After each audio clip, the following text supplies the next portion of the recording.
All right, everybody, welcome back to the Oner podcast. This is the podcast where we break down and give our thoughts on movies all in one take. I'm Austin Archer, and with me, as always, is my childhood next door neighbor and lifelong BFF, Cramer, England.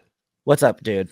What up, man? What up? I'm excited to talk about this. Yeah, Fede Alvarez has a new movie in theaters called Alien Romulus, and it's a new Alien movie. The Alien franchise is still going strong, 45 years into it.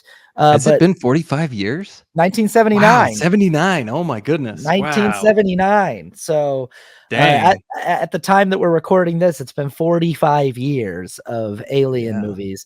I recently did a full rewatch with not counting the Alien and Predator movies, which I think I might wind up doing anyway. I was thinking that I was like, I might as well watch AVP and AVP Requiem. I might as well. Go for it all. I did all of them, but I did them in a weird order. I watched Alien Resurrection, Alien, Aliens, Alien Romulus, Prometheus, Alien Covenant, Alien 3. Don't know why. Hey, it's all in your head. You know where it's all going. Yeah. Don't know why that was. But we decided today on the podcast to talk about 2012's Prometheus. Yes. Ridley Scott's return to the franchise after several decades. The return that he said wasn't a return, but was kind of a return. It was like kind of Alien, but not really. Yeah, he sort of, when this movie was marketed, it was not marketed as an Alien, as part of the Alien universe, but people pretty early on from early trailers were like, this looks pretty Alien coded. It looks pretty, it's like it's very much in the same world, and it's very much a part of the movie. Like, and then in Alien Covenant, they reference her, and it's about the alien. Like, it all blends in. I don't know why they just didn't go full into it and be like, this is a prequel to Alien. We're just going to call it Prometheus. Yeah, it is the only film in the Alien franchise to not feature a proper xenomorph. You could say that that thing that pops out of the engineer's chest at the end of the film is xenomorph adjacent, but it is not, I would say, a proper xenomorph. No, it's not. And I don't even think they call it a xenomorph. I think they had another name for it, and I can't remember what it's called, but it's like the precursor almost. It's like an alligator and a crocodile. Like they're two different things, Yeah, they are. Yeah, when you get into it. Yeah. So, but it's, I don't know why we chose this film. Maybe it's because this I think that this little part of the series is one of the most divisive amongst fans of the series, because it's sort of like I think that the promise of the premise of both of these movies of Prometheus and Alien Covenant, what the potential of these films, I think, is the most frustrating thing about them. That it's like, you've got a real opportunity to expand on the lore in a very interesting way. And the promise is that, like, listen, this is going to answer some questions about Alien, like, or how they came about, like, and it really doesn't. Both of the movies don't really get into it. Covenant does a little bit more than Prometheus, but Prometheus is like, I don't really see how the connection between Prometheus and Alien is not very apparent to me, or at least it kind of is, but not in a satisfying way. It's there in aesthetics. It's more like it's more like winks and nods. It's like, this, like, they go into the big the pilot room of the alien ship, and it looks just like the spaceship. It's the exact same shape of the spaceship that they find at the beginning of the first 1979 film, and they walk into this pilot room, and it looks very similar to the room that we find the space jockey from the 1979 film in. And there's these little visual nods, but the film never really gets to being. It's really interesting. I think. Listen, I want to talk about what works about this film to me.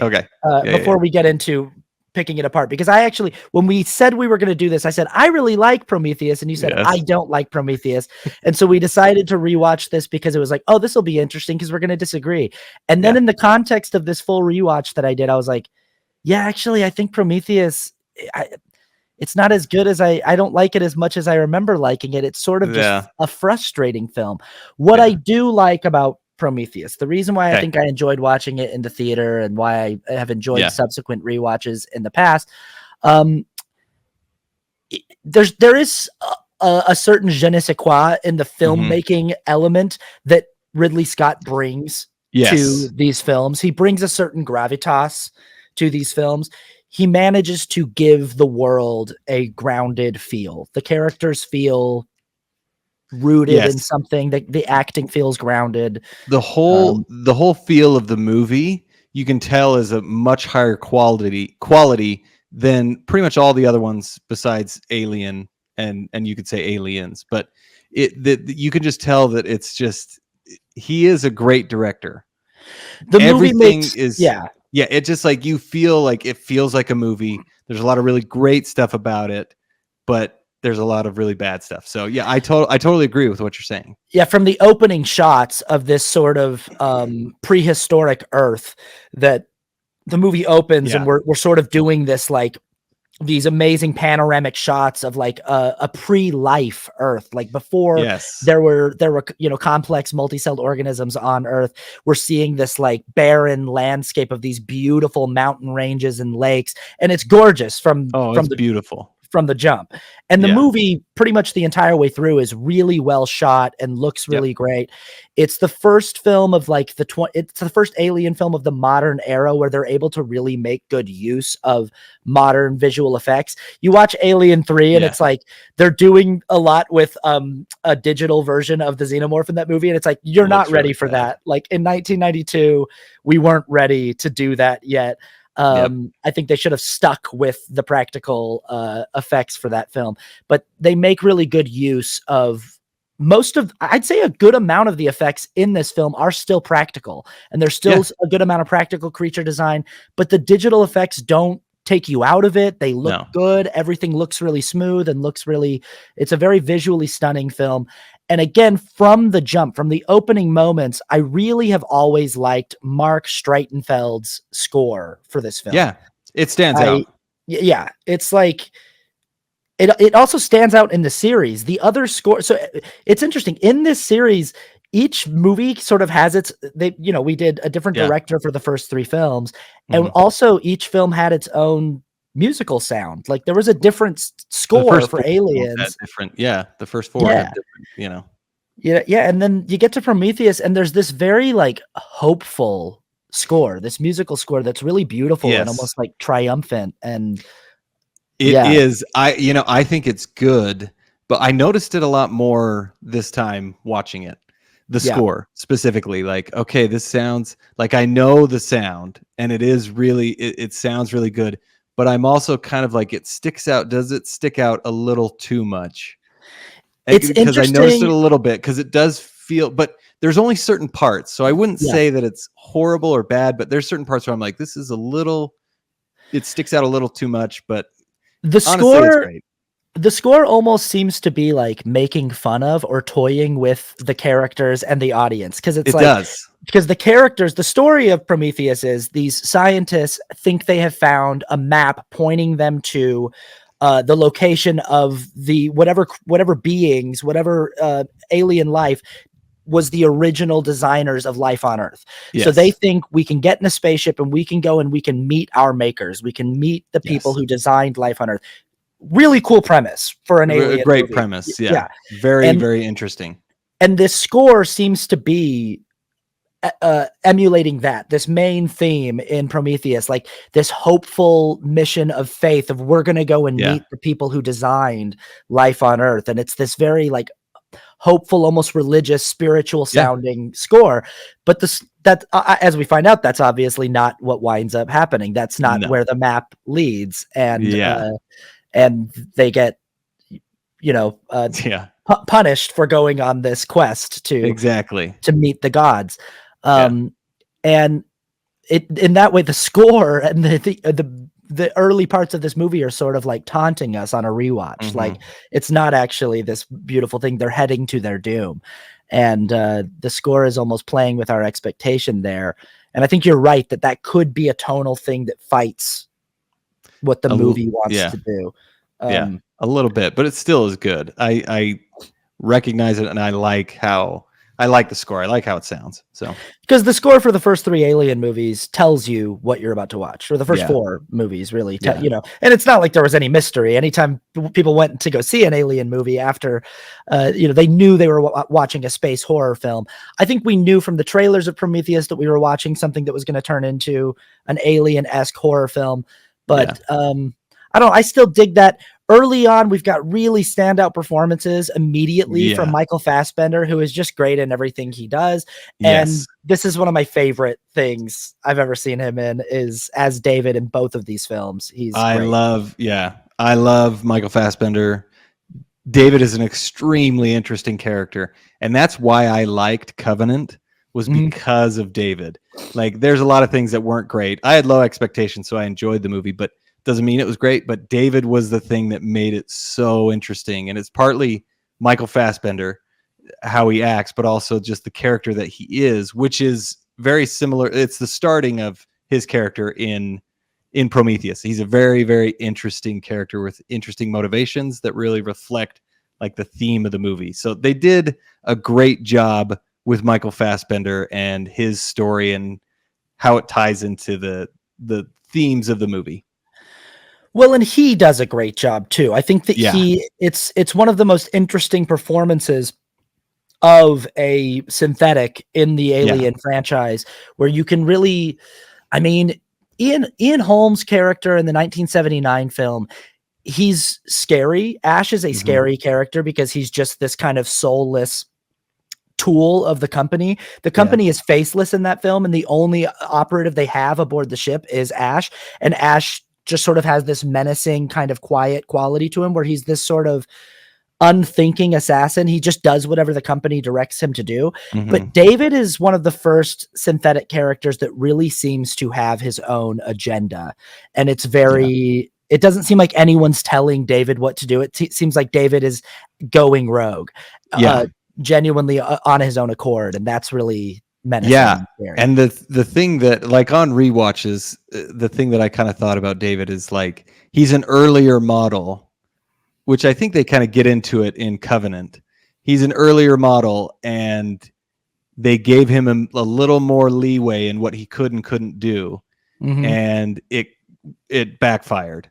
There's a great scene that opens the movie Covenant. And again, this is my problem with these movies, is like, there's little bits and pieces across Prometheus and Covenant that are really interesting and fascinating. They're like laid out in a way, geographically across the two films, where I'm like, I wish I had that scene from the beginning of Covenant earlier so I could know that about David in Prometheus. Maybe, I don't know. It's the opening scene of Covenant. It's when David is first brought to life and he first meets his father, played by Guy Pearce. And it's this really interesting scene. Guy Pearce tells him, you know, I designed you to help me find my makers. I want to go and find this planet of these people who I think designed me. And David looks at him and he goes, so you're looking for your maker and I'm looking at my maker. And he goes, I've already accomplished the thing that you're trying to accomplish. And immediately, in the first few moments of David's life, David recognizes that he's a superior intelligence to his dad. And he immediately loses all respect for his dad.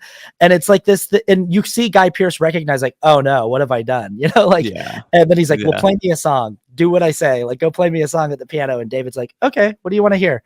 And he just sits there. But like, you see immediately that David recognizes, like, oh, I don't need to respect this guy. Like, this guy is looking for his makers because his life is meaningless and he's going to die and he's scared. And he's like, but I'm looking right at my maker. He's not that impressive.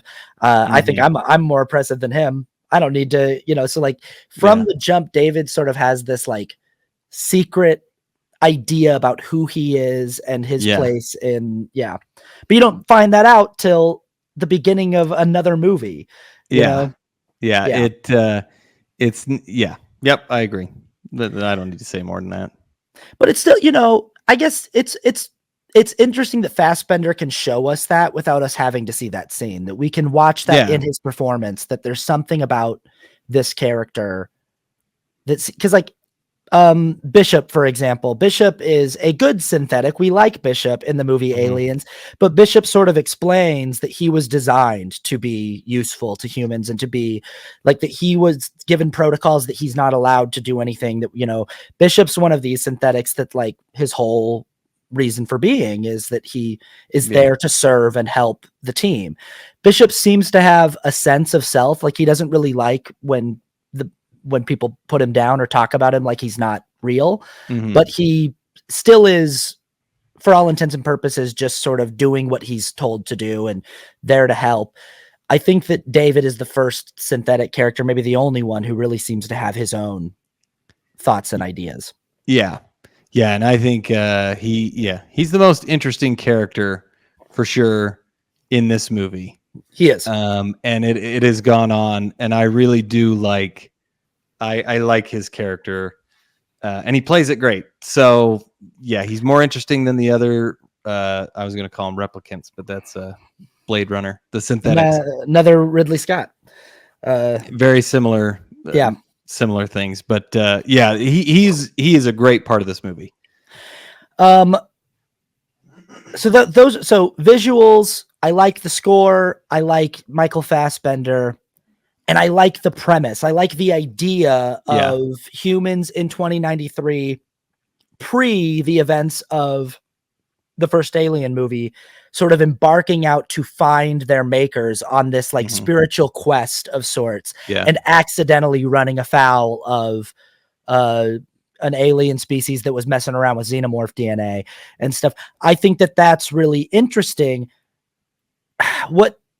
That's kind of where it starts to fall apart, is that you've got this really exciting premise, and then the movie just does like one frustrating thing after another that only serves to just make you ask more questions and go like, what's that? Like, Yep.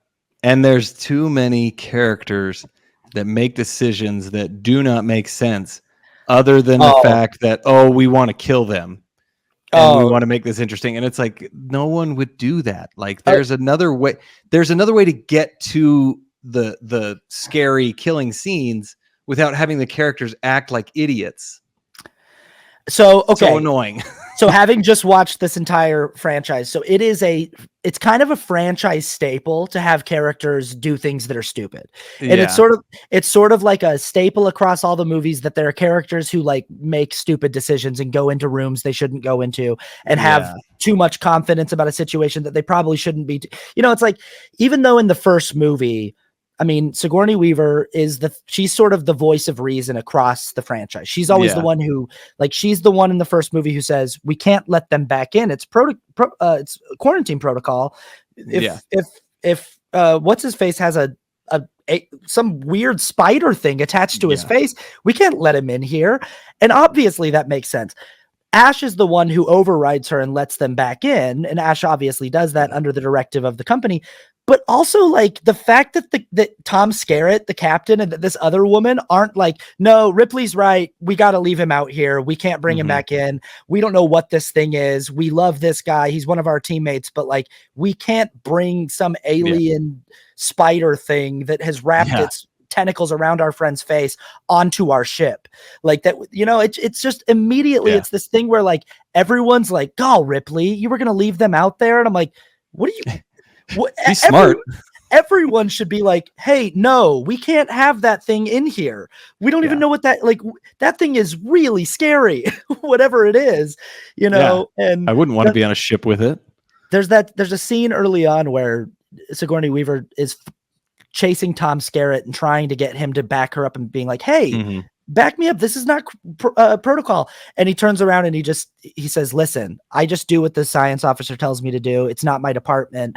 And also, my friend, we're trying to take care of our friend and not leave anyone behind. But I think that I just like, it's a staple across these movies that there are all these characters that it's like, like the Marines are just way too confident walking into this war zone in Aliens, where it's like, you've got the guy that's the lieutenant that Ripley's going, hey, you got to pull them out of there. They got to get out of there. And he's going, shut up, Ripley. They're fine. And it's like, no, they're no. As soon as you see people who are cocooned, strapped to the wall, and their chests have been bursted open, everybody get out. Everybody leave. Everybody immediately. We're gone. We're out. Everybody leave. But as much as it is a franchise staple for characters to do stupid things in the Alien franchise, there are no dumber characters than in Prometheus and Covenant. Yes. The characters are so unbelievably stupid. In Alien, like it is a dumb decision, but you get why they're doing it. Yeah. Like it's like, no, that's stupid. But he's like, I've got, he gives you a reason that like you can kind of get behind. All the other movies, you can kind of see where they're coming from. In this movie, every dumb decision that they make, I don't see where it's coming from because it is very opposite of how they were acting 2 minutes ago. Mm-hmm. Like the prime example is the two guys who get lost. Oh, it's the worst. That scene kills me every time. Because it's like, first of all, the two guys that get lost, one of them just mapped the entire area. Mm-hmm. He just mapped it. Like he has those two pups, right? And they go around mapping everything. Like you have technology. You can look at the map. And they're like, they can't find their way out. Like that doesn't make sense. And also, the reason why both of them went off from the other group is because they were like, you know what, screw this. We're out of here. This sucks. Exactly. Like we don't feel dead safe bodies. here. I just want to get off here. Right. And then the biologist who's like, oh my gosh, this whole place is freaking me out and it's all scary. He like all of a sudden sees an alien snake. He's like, oh my goodness, they're so cute. Like, oh wow, like look at you, little guy. Wow, let's look at him. Like, no, you were just freaked out about seeing an ancient dead body. Listen, if I'm in the Amazon jungle and that thing comes up out of the water, no, I'm absolutely. If I'm on Earth and I go, what is that thing? And it pops up out of the water and looks at me like that. No, absolutely. Yeah. I don't, even if if I am a biologist who loves wildlife, I know enough about venomous reptiles and snakes to go, cool. Seems like a new species, but I'm going to keep my distance and observe. Yeah. Like we don't, distance. He would be like this. Listen, don't touch that thing. We don't even know what this is. That's amazing, but let's keep our distance. No, he wouldn't go up to it. Oh, look at you, little guy. Oh, you got my hand. Oh, ow. Like, no, get away. First of all, not cute. It's not cute. It'd be one thing if they made it cute. If it was like it comes up out of the water and it's like, oh, that thing is kind of cute. And then it turns out to be scary. That'd be one thing. But it's like, first of all, not cute at all. Terrifying from the jump. It's so scary looking. And second of all, hey, guy, you're in an alien tomb on an alien planet, and it seems like nothing alive has been there in centuries. Yeah. And some reptile, white-looking snake comes up out of a puddle of black goo. Dude, absolutely not. Like, get away. Just absolutely not. But that's not even, like, that's not where it starts. It's like, this movie really gets off to, like I said, a pretty promising beginning. We start off with this sequence of early Earth and the engineers coming down and planting this black goo in Earth's water. And you start to see the formation of DNA and stuff like that. And that gives the implication that that's the beginning, the dawning of life on Earth. Yeah, we flash forward to, sorry about that scene. So that's what started. This is kind of a thing that I just noticed this time, and maybe this isn't a big deal, but supposedly he's the one that started life, and it started with the evolution of just a single-celled organism, right, and all that. But how did they know that would end up being a human?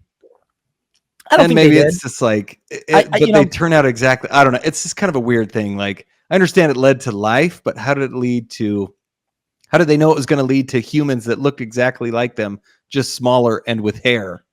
This is another problem with these two films is, now, granted, one of my least favorite things about prequels is when they over-explain information that I never cared to know. Yes. When they tell me why Han Solo's name is Han Solo, I don't care. I actually never needed to know that his name was just Han, and he couldn't think of a last name, and somebody gave him the last name. Some random dude said Solo. Never needed to know that. Never asked that question. I was never confused about that. Didn't need that information. Exactly. I hate it. I hate that when prequels do that, when prequels over-explain things.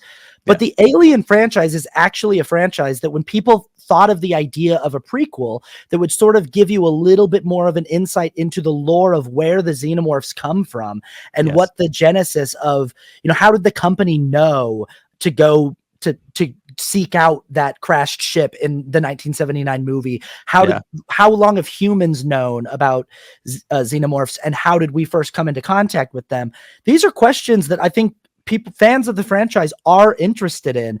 And this movie, it's like the only way to actually get an abstract grasp on what's happening is to like read fan theories on the internet. There's all this, you have to like go onto Reddit and have people explain to you that they're like, okay, so here's what the black goo is. So the black goo doesn't create xenomorphs. The black goo, it's extracted from xenomorphs. So the engineer species had already encountered xenomorphs, and they were experimenting with black goo that they took out of them. It's like, xenomorph like DNA or like genetic material. And they were doing it.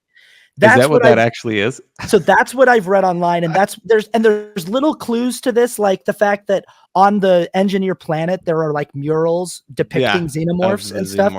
And so it's like, well, that means that xenomorphs existed before the events of Prometheus and Covenant. And so something about the black goo is like they know about the xenomorph's ability to sort of mate with other species and sort of reproduce itself through other species. So they're like, something about this creature's DNA has the ability to latch on to other forms of life and transform it into something new. So I think that they're doing some kind of world engineering, some kind of terraforming with this black goo substance that they've taken from xenomorphs. But again, we never learn in either of these films what the black goo substance actually is. This is just my best guess based on internet theories of what it is. Well, you just saying that, like, I get it. And I that makes sense, but I did not get that until you just said it. So I never got that from the movie. So how could I like easily make that connection? Easy fix movie. At the very beginning of your film, you're doing these beautiful landscapes of early Earth, and you show, and I love this like spaceship that comes in that's like, you see its shadow over it's really, really cool the way it's shot. Looks but then maybe like just for a moment, take me inside this spaceship and show me like the body of a dead xenomorph, like on like an operation table, and then like extracting this black goo and taking it down, drinking it, falling, so that I know that would be so easy. Yep. Just so that I'm aware, okay, that's what that stuff is, but I know that the movie doesn't want to tell me that it's an alien movie until the very end of the film. Yeah. And so I'm like, okay, but then we have to spend the whole movie going, what is that stuff? Yeah. And why does it seem to have a similar effect to what a face hugger would do to a person, but not quite?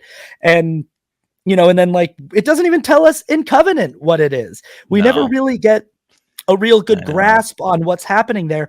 And these are interesting questions to explore. This is interesting lore building and world building.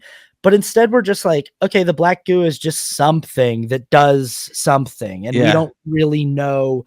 And somehow it created all life on Earth. And we don't really know how. It's weird that somehow xenomorph DNA would turn into lions and tigers and swordfish and humans. And and like it's not consistent either, because sometimes it kills you and disintegrates you, or sometimes it gives you superhuman powers, or makes you into a snake. Like it's not consistent. Like there's a throwaway line in Covenant about that, about how it does different things to different people. Oh, okay. Yeah. But, and it's like, and again, in this one, I don't get it, because it makes the one guy, Fifield, the map guy, it makes him superhuman and want to kill everybody. And he's some sort of superhuman goblin. And then like but it disintegrates the engineer in the beginning, and then it also kills the boyfriend. Like just I don't know. It's completely inconsistent across what it does to different people. There's no that's the thing, is even with all of the mystery of Alien and Aliens, we have a clear idea of generally what the xenomorph is and what it does. Like it's this, they call it the perfect organism. But the way that a face hugger comes out of an egg, we don't know where the eggs come from until Aliens, but an egg is there. Face hugger comes out of the egg. It latches onto a living host, implants an embryo into the host. That embryo rapidly grows, bursts out of the person, and turns into a xenomorph, which both the facehugger and the xenomorph have acid for blood, and they're like a perfect killing machine specimen. We understand that. This black goose stuff, we're just like, I have no idea what this is, what its purpose is, why it does different things to different, like what, I don't even know. Did the engineer people make it? Did they get it from somewhere else? The only reason I know that it might be derived from xenomorphs is because of what people have said on threads and Reddit. And there's no easy way to infer what it is from the movie. Yeah. Like, and I hate that when movies do that. Like, I don't want to have to go and read these internet theories to figure it out. Like, what you said makes sense, but what you said even makes even more sense is if they showed that scene where they're extracting the black goo and then they give it to him, like, oh, I can make that connection. But here, there's no way to make that connection to the xenomorphs. It's really annoying. But this whole first expedition. So I'm with the movie from the scientists finding this. They find this on an archaeological dig. They find kind of a petroglyph of people pointing to the sky at this kind of constellation, the star formation, 6 or 7 dots. And it's a formation that they've sort of cross-referenced across archaeological digs across the world, and it all seems to point to this one star system that has planets that exist in the habitable range of a star, and they believe we can go there and find the people who made us. Really cool premise. I'm on board. They get on a ship. They get into hypersleep. We meet David, who dyes his hair blonde so that he can look like his favorite movie character, Lawrence of Arabia. Mm-hmm. We do a funny little alien resurrection reference with David throwing the basketball into the basketball hoop with one hand, which was a funny little wink at that movie. And we do, David's a very fascinating character. Everybody wakes up. They explain so right away, this is another weird thing is like all of these people signed up for an expedition and they don't get told until they wake up from hypersleep what they're doing. And I don't know why.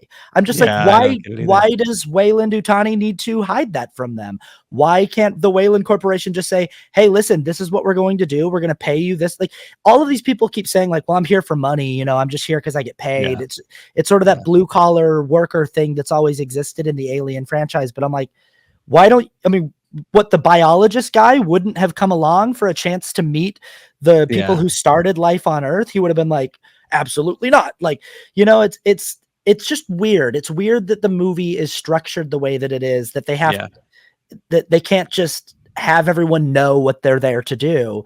I don't know why there needs to be the cloak and dagger about it.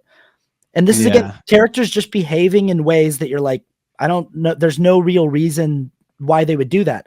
Immediately though, they land on this planet. They find something that looks like it was made. It doesn't look natural. It looks like a built structure. And they go out to explore this structure. And right away, there's like somebody that's there for security detail who's grabbing a gun. And Noomi Rapace's character is like, no guns. This is a scientific expedition. And it's like, what are you talking about? I know. And that's also, he doesn't even, I don't even know why that scene is there. Cause she's like, no guns. She's like, okay. And he just like walks away. Like, wouldn't he be like, no, this is my job, so I'm going to get the guns? Literally, the only reason I'm here is to shoot things with guns. If things get out of that's why I was hired to come here, is to be the guy with a gun. What are you talking? Why is that in the movie? And again, it's literally just the movie being like, they're going to be in there unarmed. And I'm like, cool. Mm-hmm. They shouldn't be. That's stupid. Like, and it's they can have guns and still get like eaten by whatever's in there. It's totally like the Marines and Aliens had guns and they still got absolutely dominated by the aliens in the nest. And it's like, it's just like the screenplay being like, they're going to go in there without weapons. And I'm like, cool. This just makes Noomi Rapace's character sound really stupid. And everybody else sounds stupid too, for being like, let's just go into this thing, having no idea what's in there. Then the next thing that drives me nuts is her boyfriend. They analyze the atmosphere and they're like, oh, look, the atmosphere in here seems to be terraformed so that it's similar to Earth's. And he just immediately takes his helmet off. And immediately I'm like, no, dude, I don't care if your sensor says the air is breathable. Like, we need to know every detail about all of the microbiotics that are in the air in this, like, you're on an alien planet. It doesn't matter if the scanner says technically the air is breathable. Leave the helmet on. Like it just, and like, really, really dumb. Yeah, but, and nothing happens to them from taking their helmets off. But I'm sitting there going, come on. But that would, like you as a scientist would know, like, oh, I could take my helmet off, but we better be safe about this. Like they don't really take the precautions that I think normal scientists would take, or normal humans would take. Like anybody wouldn't take their helmet off. There's a lot of things like that, I guess, in this movie. So whatever. I just think it's like the justification in the screenplay is they believe they're there to meet a species that loves them, that like a benevolent creator. So they're like, there's nothing in here that could possibly hurt us. And I'm like, okay, sure, movie, I'll go with you on that. I still am just like, I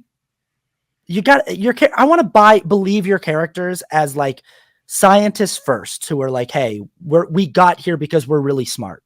The reason why we were able to find this constellation and this star system and map our way here is because we're all very smart people. And all of the first things that all of your characters are doing are just incredibly stupid. You know? Yep. Even when keep going. Sorry. No, it's just a whole movie of dumb choices that go against the character that has been established. Right. Like that seems to be the underlying problem with the entire movie. Yeah. The movie does this thing where the main character's boyfriend hates synthetics for some reason. You know, in Aliens, Ripley has a problem with Bishop, and we know why. It's because Ash was the whole reason why she had to deal with the xenomorph in the first movie. And so there's a setup there. Even in Alien Romulus, there's a character. I don't know if you've seen Romulus yet. Have you seen it? Not yet. I'm going to go see it this weekend, I think. Well, without spoiling too much, there's a character that doesn't like synthetics in that movie. And the screenplay has the decency to tell us why. In this movie, it's just sort of like, we got to have a human character who's just, for some reason, is just mean to the robot he's just mean to him. And her boyfriend's just like such a jerk to David for no reason. And then David is like, well, I'm going to put this black goo inside of you. Right. And I'm going to essentially murder you. And it's like, why is that? It just, the screenplay is like, well, we're going to have him be mean to David so that it justifies why David kills him. And it's like, okay, but why is he being mean to David, screenplay? You need to tell me why he doesn't like David, because you're just having characters do things to justify them being in peril.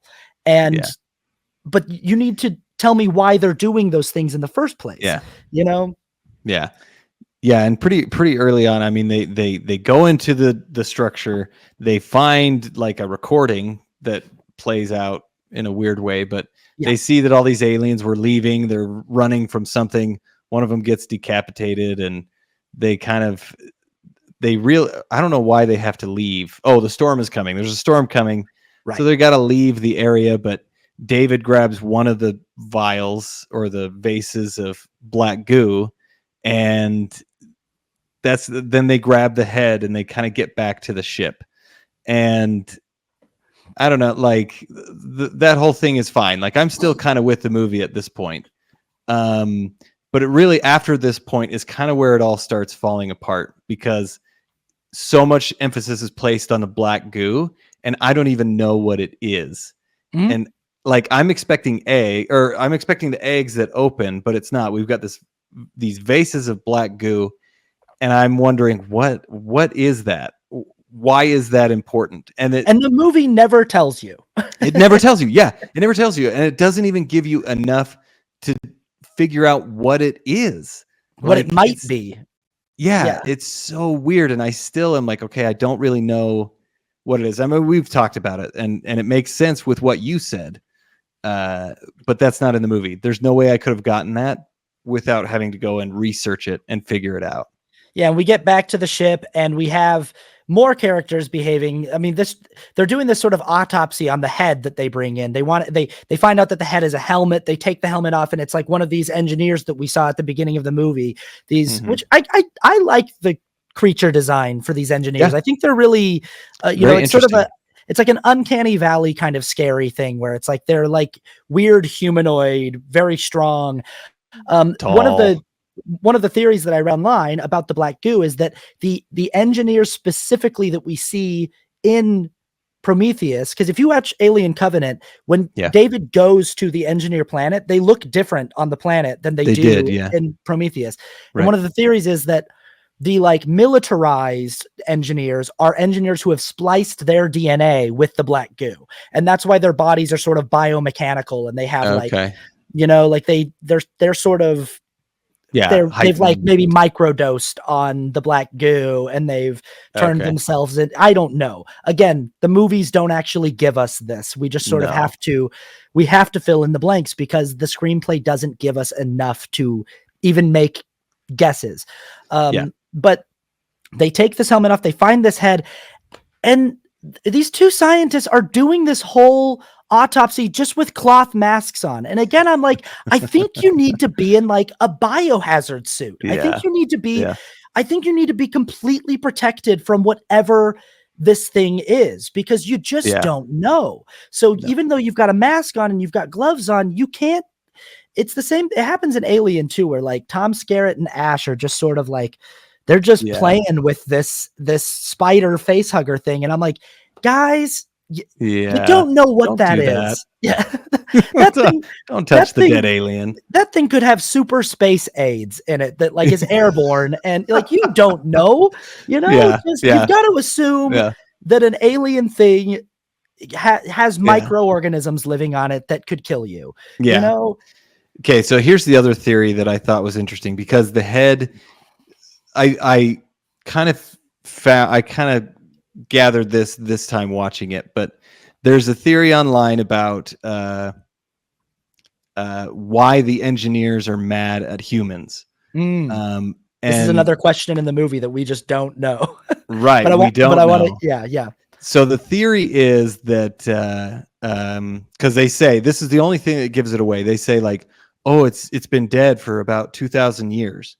And the theory is that Ridley Scott, I think he was the one who said it, basically that, oh, the engineers sent one of their own to Earth, and the one person that they sent got crucified, implying that the engineer was Jesus Christ. Oh, wow.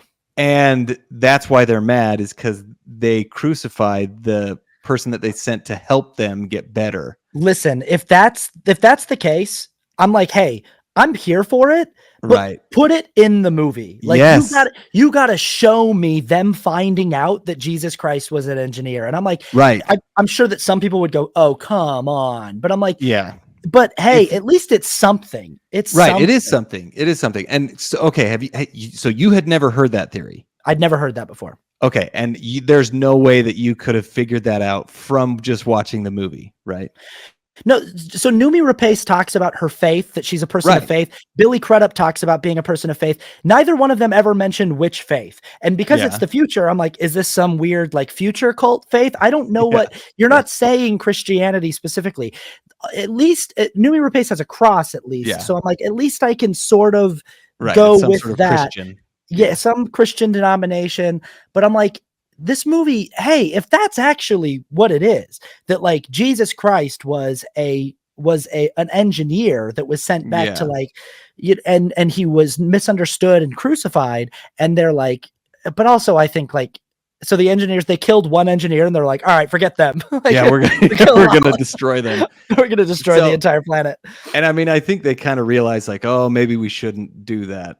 Because I think even Ridley Scott was like, oh, that's a little too on the nose, but even still, like, listen, you put it out there and you say that it's been about 2,000 years. It makes sense why they would be mad, but I don't know. Again, the movie's not giving us any. No. This is all just stuff that you have to read online to go, what the crap did I just watch? What just happened?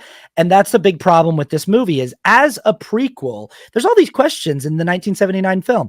What is that big? I mean, when they go into that alien spaceship, you're like, this spaceship does not belong to the Xenomorphs. Who does this spaceship belong to? How does the company know that the spaceship was there? How did they know that it contained a bunch of xenomorph eggs? Yeah. Who is this giant space jockey who seems to be piloting this spaceship?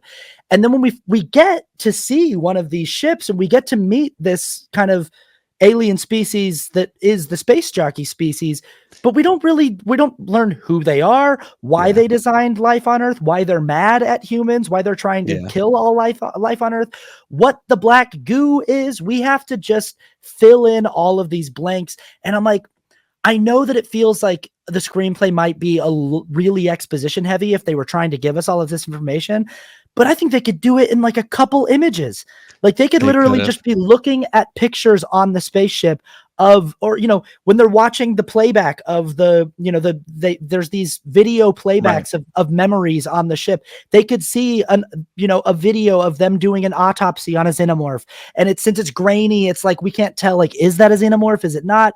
And they could still be a little bit mysterious about it, but give us something, give us some kind of window in. Anyway, and even, and I've heard this a lot too, like, hey, if this was not connected to the Alien movies, I think it would be a really good sci-fi movie.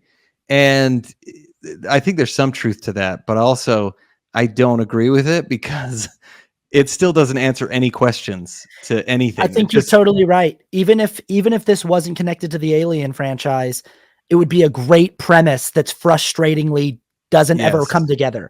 Be like, oh, this is a really cool idea. Humans setting out to go meet their makers, their designers, and finding out that their designers actually have a beef, that their designers are not who they thought they were, and they don't like them, and finding out why that their designers like crucified. You know, I mean, like this would all be very, very interesting. It would be and really cool. And that's the thing that's frustrating too, is because the theme of this movie, like meeting your creator, who created us, who created them, all of that, like. David is he's a great middle piece to it all, because like you said, like he was created and he already met his creator, and he's like, well, I'm better than my creation. So like he is what would bring it all together, but it's never really like, it's not played up enough, and there's not enough answers. They sort of get there with David's character in Covenant, but it's still like, it's not as satisfying as you want it to be, especially because Covenant is just full of characters who are being so stupid the entire movie. And the whole movie, you're just going, oh my gosh, the only reason why this movie is happening is because everyone's so stupid. Everyone's so incomprehensibly dumb. But the characters keep being stupid in Prometheus. David puts black goo in the mean boyfriend's cup. He drinks it. He's obviously infected. And this is this thing that happens in zombie movies that always drives me nuts, where like the guy and Rumi Rapace have sex. They go to sleep. They wake up.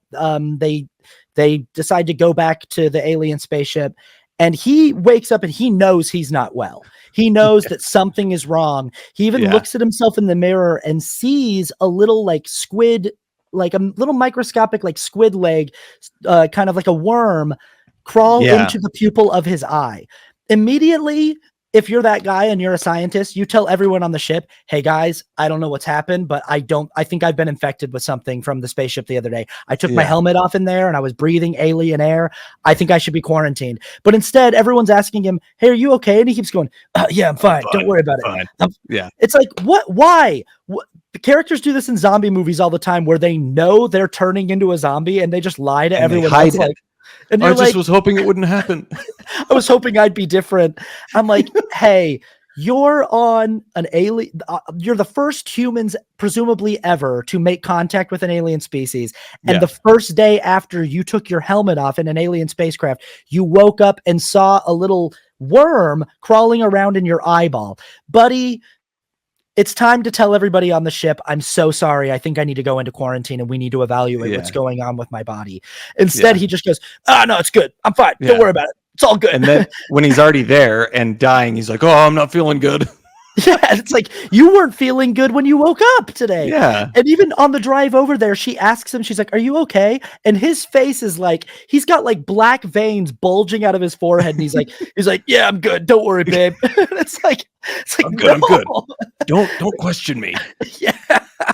And I just, so everybody throughout this whole movie is just kind of behaving incomprehensibly stupid. Like we have the scene where the guy plays with the space cobra that's so frustrating.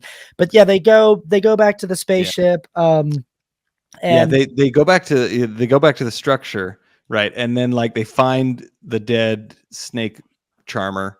And it which the scene itself, this is why it's frustrating. The scene when he did get killed is scary.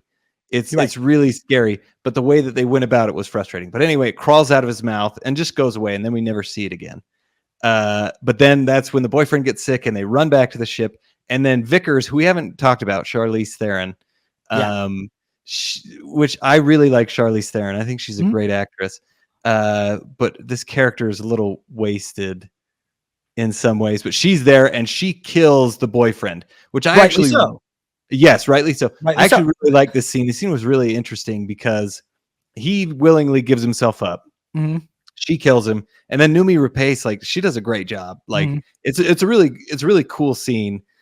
Again, but there's so many great things about it. But the way they get there is always frustrating. Right? Like this shouldn't have happened there. Like why didn't you have him get sick when he's there? Don't have him get sick when he wakes up.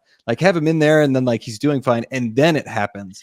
Exactly. So that there's a reason why he not just no, I'm fine, babe. No, that's dumb. Simple fix. Exactly. Yes. Simple fix. He did not know that he was sick. And then just like Kane in the first movie, he feels fine. He's eating food with everybody in the cafeteria, and out of nowhere, this thing starts bursting out of his sternum. But it's not like he feels it going, oh, geez, I think that there's an alien in my chest. But he's just I better not tell anybody.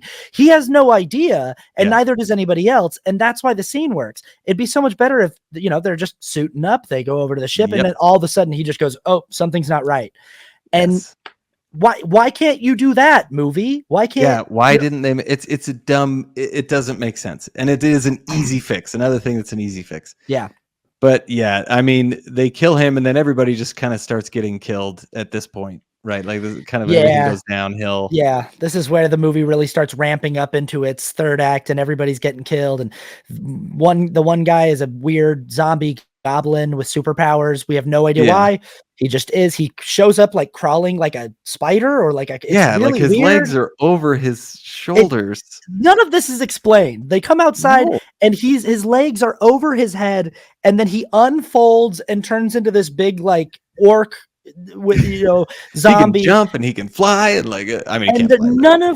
we don't know why any of this is. We don't know what's going on. He kills several people, then they run over him, they burst his skull. It's a pretty fun effect of his head getting blown up. But again, that death at least kind of makes sense. And it's a cool scene because it's terrifying, and he looks really scary. So that one's kind of the only one that oh yeah, okay, I get that. Yeah, that makes sense. Can we talk for a brief moment about what Idris Elba is doing with his voice in this movie? Is he trying to do a Southern accent? Is it a Southern?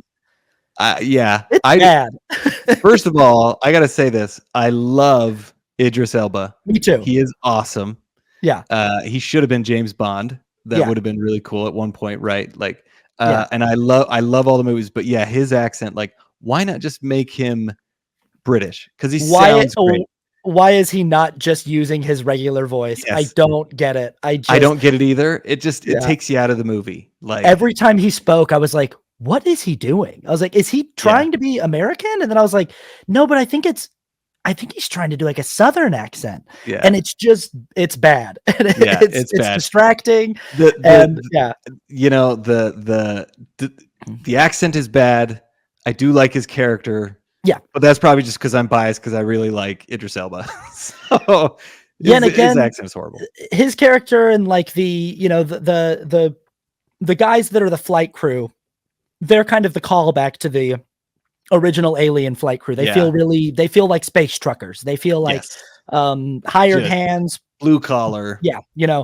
But again, they don't really serve much purpose in the movie other than to be this sort of callback to hey, we're the blue collar working guys, And it's I just feel like on a mission like this to this planet, you would take your top people. Wayland Utani would be we are taking since Mr. Wayland is going on the trip and his daughter's going on the trip, we are sending all of our top personnel. Everyone's going to be briefed before they go into hypersleep. I just don't, I feel like the movie just puts a bunch of characters in there that don't make sense why they would be there. They behave in ways that don't make sense. The movie manufactures tension by creating scenarios that arise out of really stupid behavior and decisions that are hard to understand. Yeah.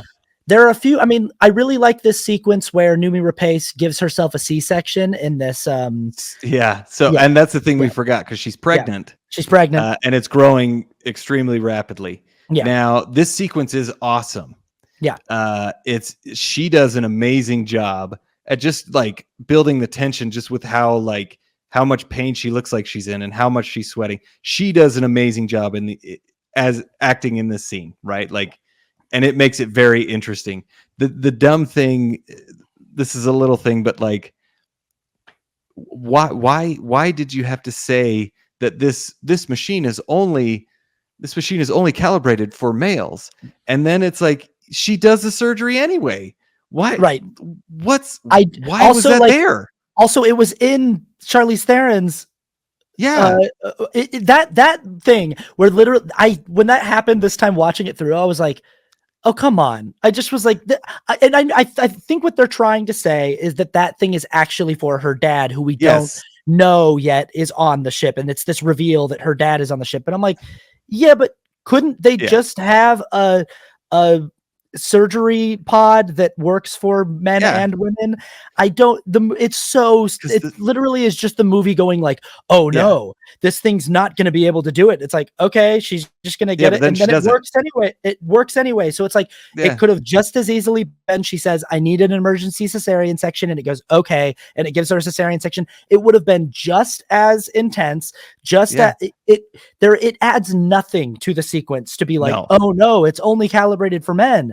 It would make sense if, like, because it's only calibrated for men, the surgery she does winds up hurting, like it doesn't work or something, or you just take it out. But it doesn't make sense. It doesn't add anything to the sequence. The sequence would have been just as jarring. Yeah, exactly. It is scary, and like, I mean, she takes it out, and it's this weird squid thingy. We are no closer to understanding this black goo at this point. So it created a snake at one point. It turned a worm into a snake. Yes. It turned one guy into a super powered zombie. Yeah. What were you gonna say? I didn't even realize that it turned the worms into the snake until this time. Like, anyway, so right. And then it just kills the boyfriend. If you get impregnated by a guy who has it in him, you'll have a squid baby. I don't know what that is. And the squid baby is sort of like a face hugger, because it does a face hugger thing. Yeah. At the end of but it's like a giant face hugger. I just was like, we're just no closer to understanding any. Anyway, she does this surgery. We find out that Guy Pearce, who for some reason this was played by Guy Pearce. There's no reason. I don't know. It doesn't need to be Guy Pearce. It could just be an old guy. It could have been like Donald Sutherland or something. Well, they're originally going to have Max von Sydow do it, and I was like, yes, yeah, he's awesome. Have him do it. Like, that would have been great. But no, they had Guy Pearce do it, which I like Guy Pearce, but it's like, I guess the reason they did it is so they could do promotional material where he's a young man. And I'm like, okay. So hire a different actor to be the young version of him. So what? Like, I remember watching this in the theater and going like, the movie ended and I was like, I thought when Guy Pearce showed up in this movie that we were going to see like a flashback of him being younger. And that's why it was Guy Pearce, because he needed to play both. But no, he's just old and in geriatric prosthetics the entire film for no reason. It just makes sense. Yeah, and this is the other thing. So we find out that he's on the ship and he wants to go and see the aliens, and then we find out that Vickers is his daughter. Which, again, like, listen, if you would have focused on that, no, it doesn't do anything. It is interesting, like, especially with her and David, because he's like, I feel like this David is my son, and it's total slap in the face to her, which I'm like, that's great, but you didn't focus on it at all. And then it's like a reveal, like, okay, father, and I'm like, so what? Who cares? It's a really corny reveal in the script, the way she says it. Yeah. It feels like the movie's like, can you believe that? And I'm like, yeah, I have no problem believing that. That's totally fine, movie. Because it has If no you want effect it, on anything yep, else. doesn't affect anything else that's happened in this movie. And if you want to do that, if you want to play up this dynamic, just like you were saying, of her being the child of Waylon, Yeah. and Yeah.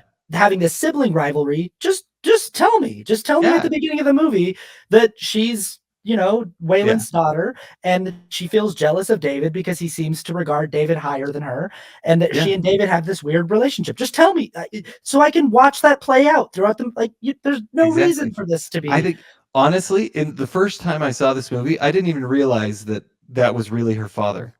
Like it Right. totally went over my head, and it didn't matter. Doesn't So matter. what's it? Why do you make it like? Why is it a reveal? It wasn't a reveal. It just didn't add anything to it. So Doesn't we find matter. out. Yeah, we Yeah. find out she's his father.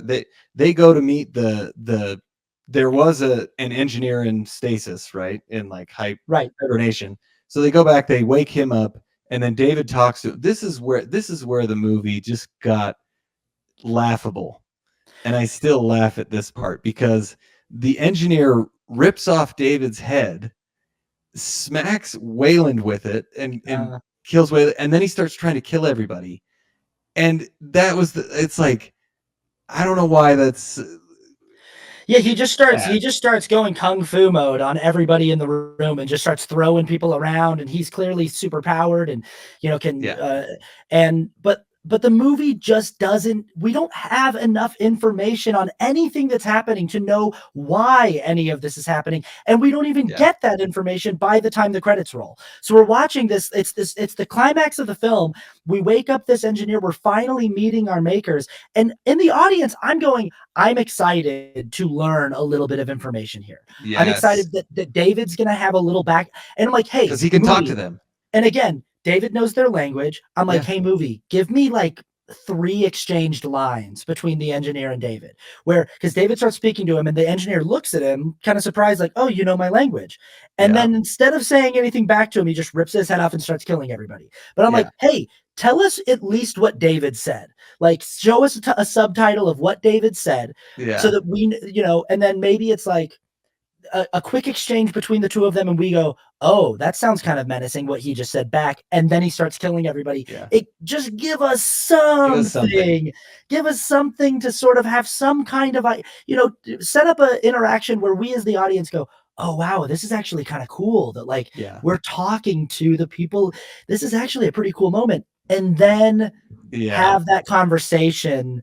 Yeah. He says something like, I don't even know what it is, but give me some way to understand this.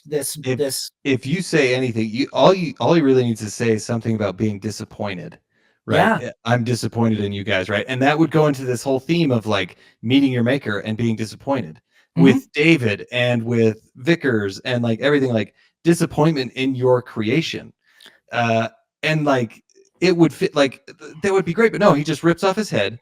And then what makes it worse is that David can still talk. Right. So his head is just lying there, and he talks to Wayland for a second. And I mean, it's kind of a good exchange, but then it's like, this is just ridiculous. Like, what? It looks so weird. And then she puts his head, this is at the end of the movie, but she puts his head in a bag. And I'm like, are they just going to travel the galaxy with a head in the bag? And like, this sounds like a stupid, like, sitcom, like, premise. Like, Numi and the head, like, I don't, it's just, anyway, sorry, it's really stupid. That thing you said about disappointment, though, reminds me of one of my favorite exchanges in the film. Again, I don't know why Numi's boyfriend is being so mean to David, but I do like when David asks him, he says, what are you hoping to find when you meet your maker? And he says, well, I'm hoping to find out why they made us. And then David says, well, why do you think that your species made me? And he says, because we could. And David says back to him, can you imagine how disappointing it would be for you to hear that from your maker? Exactly. And I love that exchange where he's just I love it too. Yeah, it's great. Like, it's like brilliant, right? No. Like, because that's what his maker just told him. And so having something like that would be, it would be very kind of dramatic irony or whatever you want to say. Like it would, it would be great. It feels like the screenplay is setting that up. It feels like the screenplay is setting up that moment. And instead it's like, yeah, we get the moment by finding out that like the engineer hates humans for we don't know why. He just wakes up and he's instantly homicidal, and we don't really understand why. Xenomorphs are homicidal, and we don't understand why. They just want to kill things, and we don't know why. And maybe the engineers are a similar race where they just like killing things. I don't. But the movie just, it's like the what it does give us about them is they clearly came to Earth with the intention of terraforming and building some kind of species here. They let life thrive for hundreds of thousands of years and grow and develop and evolve. And then at some point in the last couple thousand years, they decided, we're done with Earth. We want to destroy everything on Earth. But that's what we know. That's what we know. And that they're doing something with this black goo that we don't really fully understand, but we know that the black goo is bad.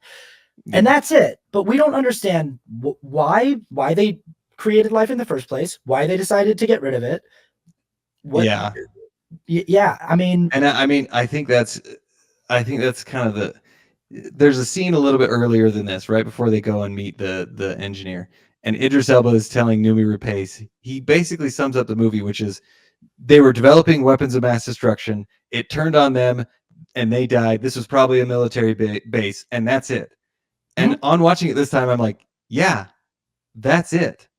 Yeah, that's the movie. Like, and that's all it is. Like, but it's set up to be so much more than that. Also, it was frustrating. Why did the constellation that they put all over Earth point to their military outpost?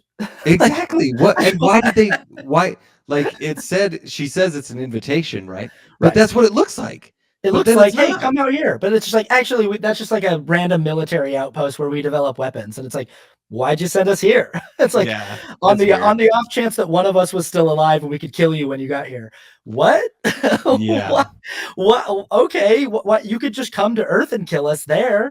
Why invite us here? It's just, none of the movie poses all of these questions with its premise, just like the 1979 movie poses all these questions, and the movie aims to answer a lot of those questions in a satisfying way, and it doesn't do that by the time the movie's over. Even the way that, like, when we discover that this structure that they've been in the entire film is a spaceship, we find out, oh, that thing is a spaceship. It's buried underground. The engineer takes his seat in the pilot's seat, and that's the first moment we go, oh, that's the same seat as the pilot from the beginning of the 1979 movie. The ship rises out of the ground, and it's the exact same ship from the 1979 movie. So we go, oh, this is the ship. This is the ship that they found at the beginning of the first movie. And it starts to take off, but then the Prometheus goes kamikaze on it, and they torpedo the ship, and they make the ship crash. And so you're like, oh, I guess that's not the ship from the 1970s. But it really feels like visually they're going, now you see the puzzle pieces fitting together. The engineer takes his seat in the pilot's seat. He puts his helmet on. Because what would have been cool is if the engineer sat down, plotted a course for Earth, took off, and as he takes off, we see an egg burst somewhere on his ship, and like a facehugger come out of the egg, and then we know he's not going to make it to Earth. But that's how the company knows that ship is somewhere out there.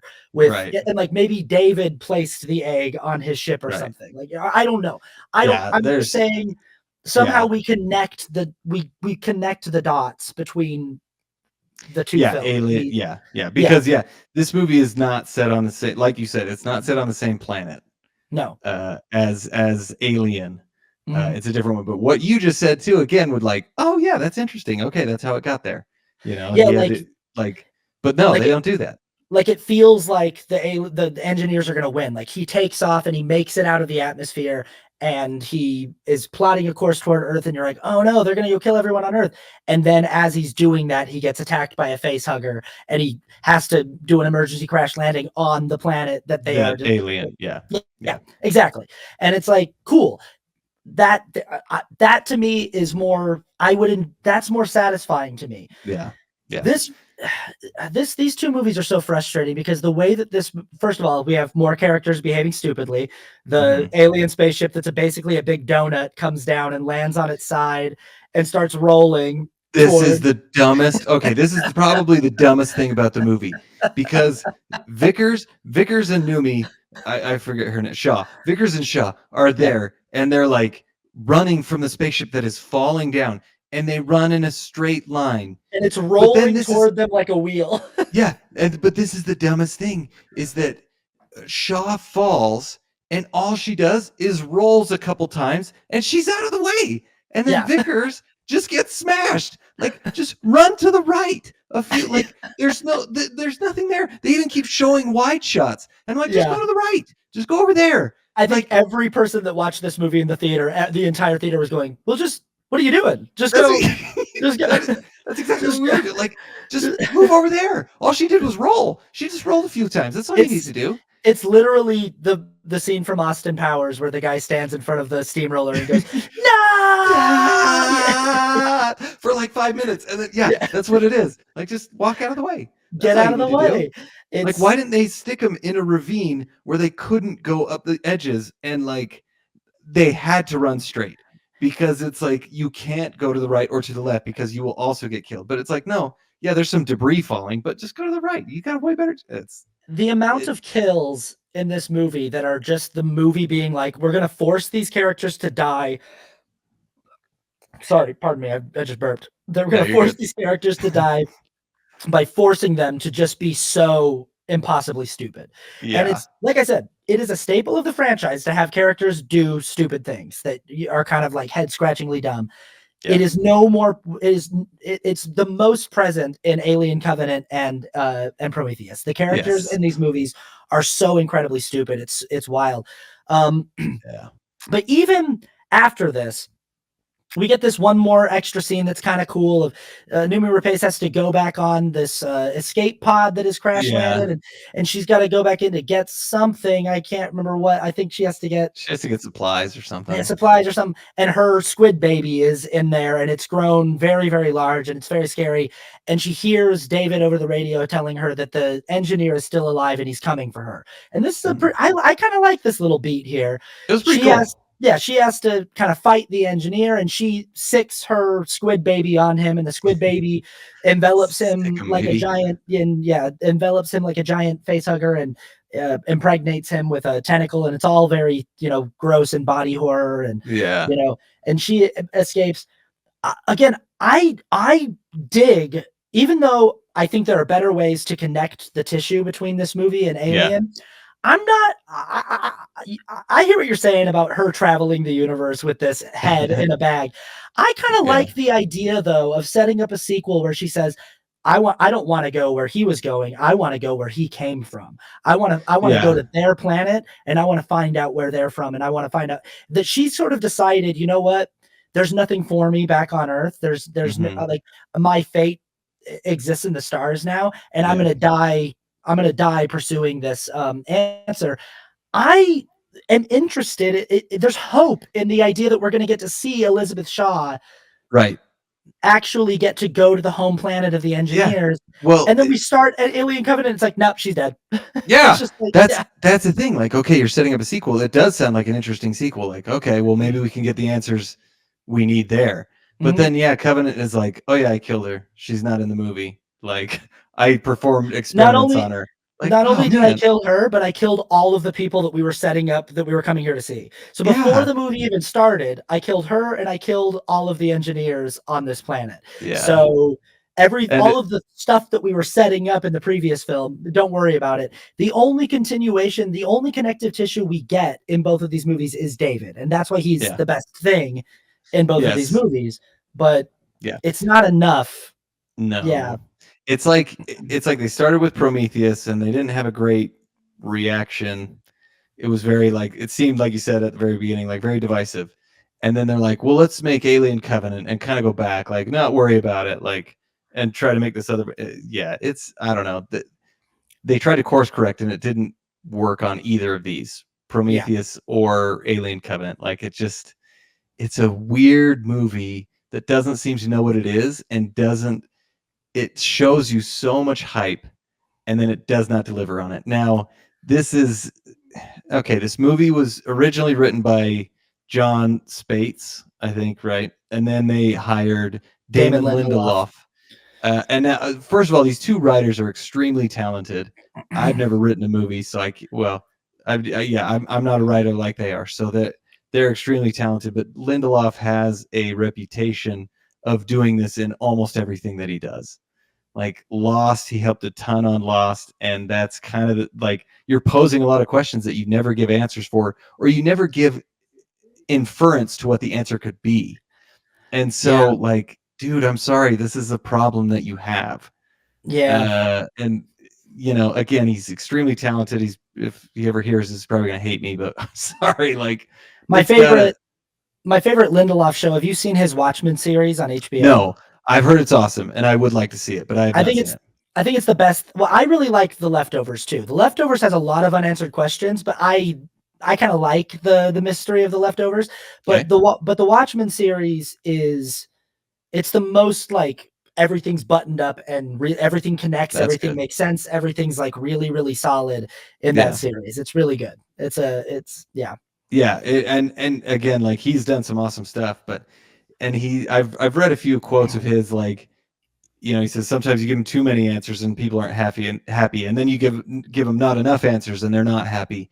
But it's kind of like, and I understand that there's always going to be that, but there is a sweet spot, and like, you got to find it. If anything, like, I don't mind if there are questions as long as you're giving me the things to what the answer is. And this doesn't give me any direction, as we've talked about with the theories. Like, there's no way I would have known that from just watching the movie.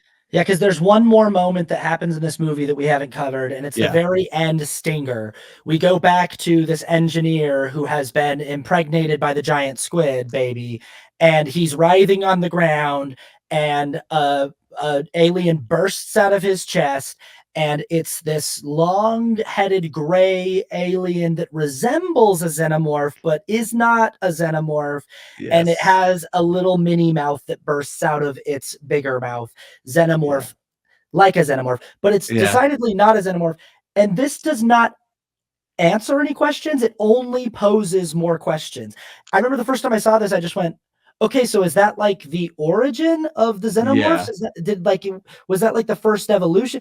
But then I'm like, no, wait, okay, so let's track the DNA of this thing. Black goo goes in human man impregnates lady, squid baby comes out, squid baby face hugs engineer chest bursts, xenomorph-like thing. This doesn't connect anything for me. This doesn't give me any, it just makes me go, I am okay, sure. Why not? That's the thing. Like, if they would have ended with either a xenomorph coming out or a face hugger coming out, it would have made more sense. But no, it kind of looks like the xenomorph, but it's not. You know what I think they should have done? I think it should have been just a close up on his butt, and he just poops out a big egg. His butthole gets really big, and he poops out a giant egg, and that's how you get the eggs. And that's how you get the eggs. And then it's like, so it can be a queen or an engineer who gets impregnated by a squid baby. Yeah. I think that the connection there of all of those things is just like, okay, black goo has something to do with xenomorphs. Yeah. Somehow. But I'm like, okay, cool. I figured that anyway, but I just don't have nearly enough to go off of here. And I get what Lindelof is saying, because I don't like when a prequel is just nothing but a bunch of information I was never curious about to begin with. Yes. But with Prometheus and with Covenant, we have the opposite problem, which is, okay, I'm actually here because there are some things I'm interested in knowing, and you're doing nothing but just creating more of a mess. And causing more problems. And it just, there's too many unanswered questions, and I don't know. Should we rank? Yes. Let's rank it. Prometheus. Okay, to anyone who's new, we rank movies on several different scales. A technical scale, that is just technical filmmaking, visual effects, score, acting, writing, all of the things that go into the technical craft of filmmaking. We rank it on the ending. How well does the movie stick the landing and the ending? We rank it on rewatchability, on cultural relevance, and our subjective score. Okay, so technical score, I give Prometheus a 6.5. I think that's what I gave it to. I gave it the same score. I think that's mostly what this movie has going for it. Is it's good looking. I like the score, as I've said earlier, Yeah. the music. There are some pretty good special effects, some pretty good cinematography, and a really solid performance from Michael Fassbender. And Noomi Rapace is good in the movie too. She is, yeah, she does Yeah, a great job. Um, Everything except for the story is like top notch. yeah, Which the story is probably the most important. So yep, like the cinematography, the score, everything is like the acting, everybody acts really well. Um, but yeah, it's just like the dumb characters doing dumb things is what really brings the technical score down for me. totally. The So movie loses a lot of points for the yeah, screenplay. yeah, The ending, I'm gonna give the ending of this movie a 5.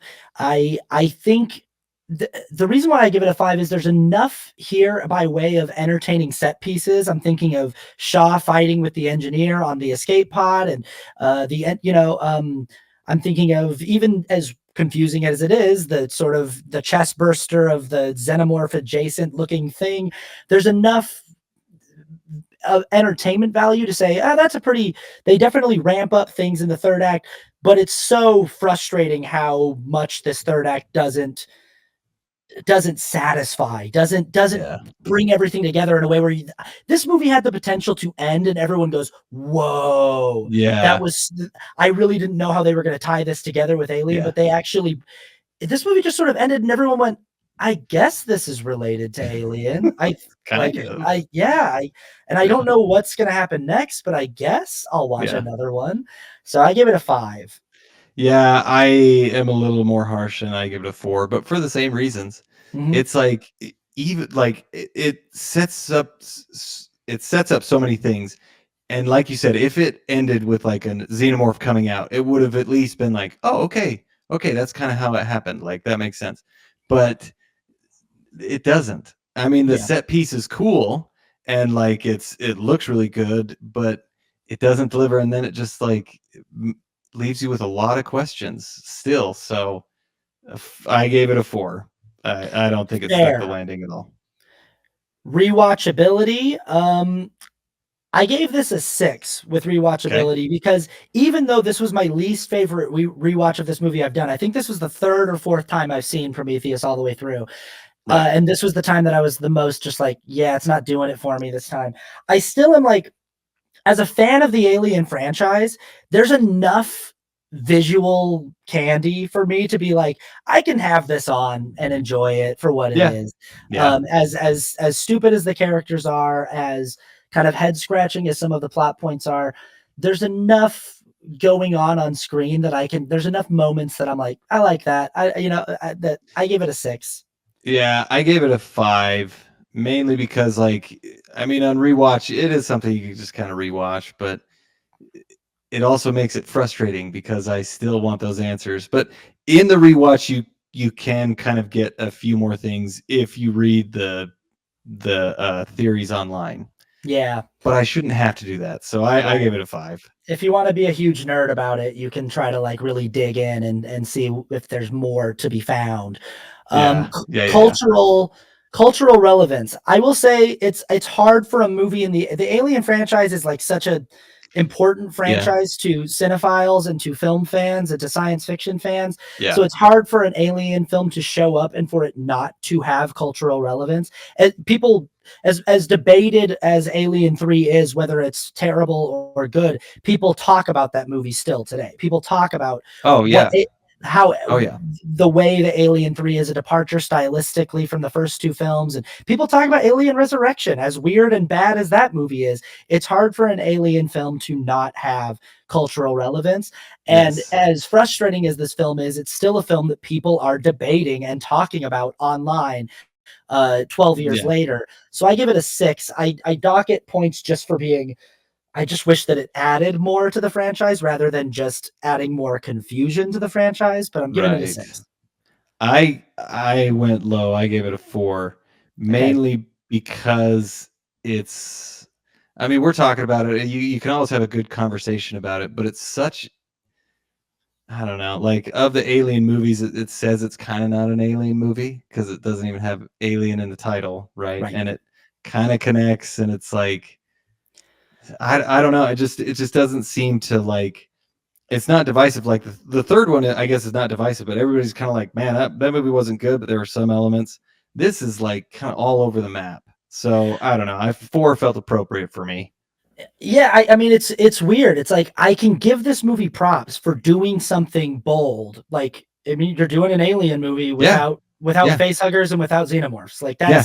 that's what Alien is, and that's Right. why Alien's not in the title, because the alien is not in the movie. But it's sort of Exactly. like doing like a Jurassic Park movie without dinosaurs. Like it's like doing like like a movie about them like trying to develop dinosaurs, but coming out with like weird mutant hybrids that get loose in the lab or something, you know. Yeah. And I don't know. It's an interesting swing because not a lot of people do this, you know, or a Terminator movie where there's no robots. There's just like, you know, they're just fighting like the AI that is Skynet or something. And there's no Terminators that are getting, you know, it's an interesting, I give the movie credit for that. But also, you're right that it's like, yeah, but I mean, let's be honest. Like, the thing that's made this franchise endure is the face hugger and the xenomorph. That's why people. Yeah. That's what people want to see. That's what people want. You know. Yeah. So, and subjective score. I've dropped this all the way down to a 5 for me from a movie I used to really, really like, and now I'm just sort of like, I could take it or leave it. Oh man. Yeah. I'm sorry if that's. Yeah. Yeah, I gave it a 3 because I have probably a 3, only a 3 because of all the other stuff that's really good about it. Yeah.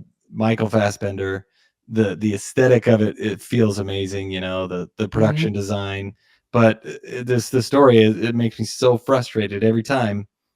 So I just gave it a 3. I don't like it that much. Yeah, I think if I had to rank now that I've watched all of the movies that aren't Alien versus Predator, I'd probably go 1, 2. I'd probably go 1, 2, Romulus, 3, Prometheus, Covenant, Resurrection.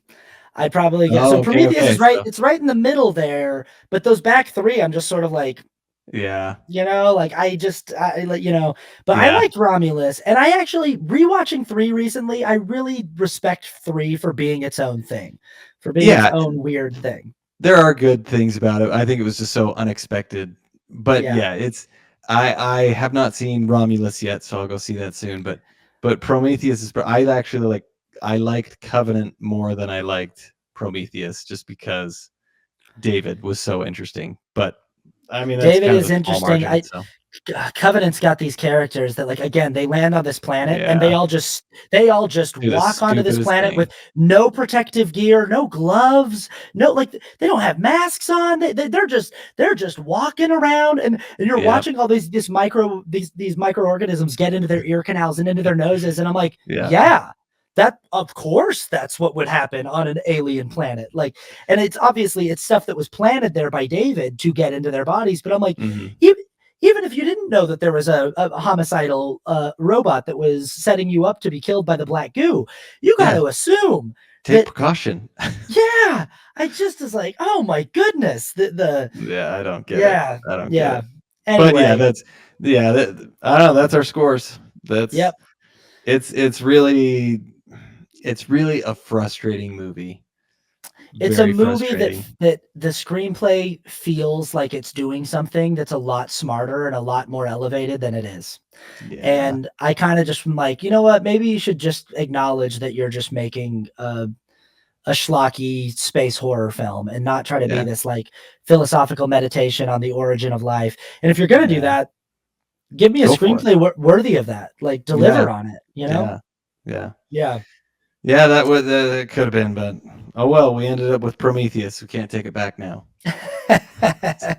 Yeah, all right. Well, thanks everybody. Thanks for watching, and we'll see you on the next one. And you know, let us know what you think and what you think the black goo is and what your fan theories are. If we missed a theory, let us know, because I'd love to know if there was something that makes more sense. But but remember, even if you think that your theory makes this movie make more sense, it's not in the movie. It's it's not there. So Yeah. So you're wrong. It's just a theory. Yeah. All right. We'll see you on the next one. Thanks for watching, everybody. Thanks for listening. We'll see ya.